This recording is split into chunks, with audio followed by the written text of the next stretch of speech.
There's so many great panels, so many great people telling their stories, and that's really what we're all about.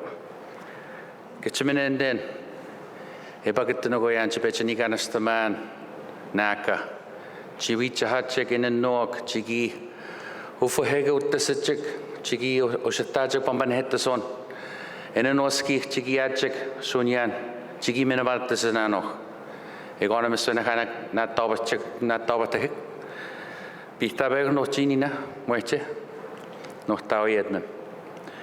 My name is Shannin, and I am just so proud that I have the opportunity to lead NACCA. The board has really instilled in me a big responsibility, and I'm so honored that they gave me that responsibility. It's been a long time coming. This has been the goal since I first started 7 years ago, was to bring capital to the network. So the announcement that was shared with you this week, about $350 million for the network, is returning us to historical levels of support for Indigenous entrepreneurs all across Canada. And now it's time for us to respond to that. I've been telling the stories of back in the day when we had 4 or 5 officers at an IFI delivering and deploying capital, because you have to build up entrepreneurs in order for them to be able to submit a business plan and sign their signature for a loan. Unless you have the people on the ground to do that, you're not going to have that much capital being deployed into the community. So we've done $3.2 billion, as the chair has talked about, 52,000 loans. We have the potential for so much more. And now we have the opportunity to demonstrate that to Canada, to our communities, and allow Indigenous people to participate. When I was at the OECD in 2019 and I presented at the OECD, it's kind of like the UN for economic development, and they have 200 committees that deal with everything in rural development. But they don't have any Indigenous participation or any thought for Indigenous people, but that's what we're used to. We've been separated from the economy. It's very clear with policy, with legislation, and we have a thing called an Indian Act that totally separated us from the economy. So clawing our way to the table to make sure that we are part of it has been a goal. And at the OECD, I talked about the natural capital erosion of our territories. That's our generational wealth that's been being taken, that the world is becoming rich from. Everything that you see around here is from our lands. Everything was created from our territories. But we didn't have a seat at the table. I was speaking with a gentleman from BC who said he used to watch the cedar trees, the redwood trees floating by. And it's like, where are those coming from? And he realizes it's coming from our land. The natural resources that are extracted from our territories. I've always talked about we needed 3 pillars to feel like we're participants in this economy. And that's an equity stake. And the government made a good announcement this year where they're going to have a guarantee program. And that builds on another guarantee program from Alberta. So things are moving in the right direction.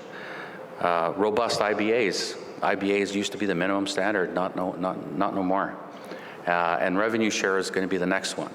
So making Indigenous people feel like they're participants in the territories will enable Canada to have future prosperity, because we will finally have prosperity ourselves, because we're going to be sharing in everything. Now the IFIs, they have a big challenge ahead. We have to build up our capacity to be able to get to that place where we used to be in deploying and taking advantage and providing opportunity to every business that comes to see us. It's a big responsibility, but we've done it before. We know how to get there. But we probably need everybody in this room to think about how you're going to help us. Because the first thing we're going to need to do is find capable people that can assess business plans, work with people, and start providing that mentorship to the new entrepreneurs to take the biggest risk of their lives. And that's what the IFI network is going to be.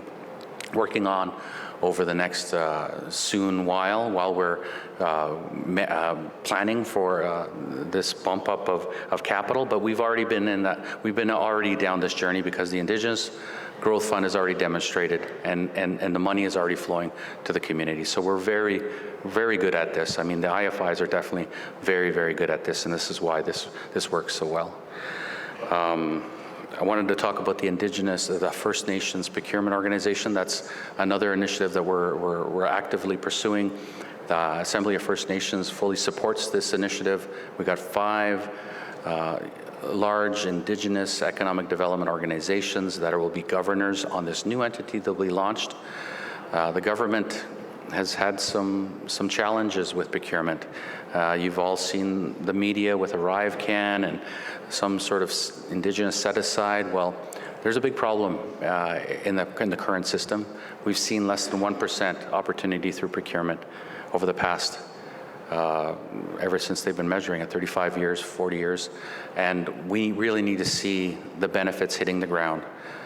Everything that we do creates a ripple, and with many people taking small steps in what you do creates waves, and that's the only thing that's going to rise this tide, so that the Indigenous community can participate in the economy fulsomely and wholesomely. And we just have to remember that it's hard to forget where we came from. Some of the studies and some of the research that has been done is that we lost 95% of our population at contact and subsequent policies for Indigenous people in Turtle Island and in South America. So it's more about a reclaiming of our economy. When you had, let's say, 80 million people on this land, there was a robust trading system. There were cities, and when I talk about reclamation or reconciliation, I think about reclamation. It's us getting back to the place that we forgot that we had because we lost so many people. And that's what drives me. My dad went to residential school, and last week he spoke at the Senate, and he told his story. He was made to eat his own vomit. He sat in an electric chair, and he was made to fight every single day while he was at residential school. The fact that he survived and I'm standing here, that gives me power and energy to do what I need to do to make sure that our people are in a better place, that have Minopamatasun, a better life in the future. Because that's why I'm here. My dad survived, I'm here, and my kids will carry that on, and your kids will carry that on. So the more we can do to set ourselves up at a better spot. AFN did a study, and they said they needed $349 billion to close the gaps. There's a lot of capital required. There's a lot of people in this room that are actively trying to do what they can to bring that capital, to bring the programs and services, and we're just at the beginning of this momentum. So I just want to say I'm very happy that you're here. You're true partners, you're true allies, and we got to keep this ball rolling. Thank you very much.